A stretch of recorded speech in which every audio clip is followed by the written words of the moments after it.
Isang malaking operasyon laban sa iligal na droga ang naitala ng Rizal Police Provincial Office matapos ang matagumpay na bypass operation ng Binangonan Municipal Police Station na nagresulta sa pagkakaaresto ng dalawang high-value individuals at pagkakakumpiska ng mahigit 202 gramo ng hinihinalang shabu na may tinatayang standard drug price na 1,375,436 pesos.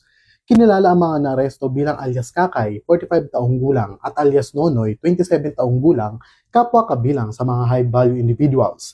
Ang operasyon ay sinagawa gabi noong Hulyo 2, 2026 sa Binangonan, Rizal. Ayon sa ulat, nagsagawa ng bypass operation ng Municipal Drug Enforcement Team ng Binangonan MPS sa pamamagitan ng intelligence-driven operation at koordinasyon sa Philippine Drug Enforcement Agency.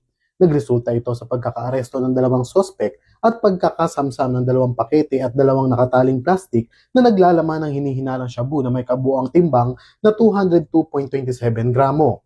Bukod sa iligal na droga, nakumpiska rin sa operasyon ng isang soldier bag, dalawang cellphone, isang motorcycle, bypass money at perang hinihinalang mula sa bentahan ng droga.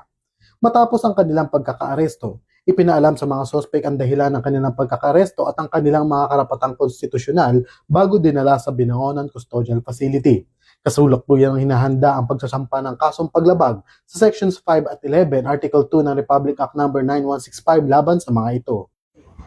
Mula dito sa Rizal Police Provincial Office, ako ang inyong PNN correspondent, Patrolman Junmar Abang, alagad ng batas, tagapagtaguyod ng Balitang Pulis.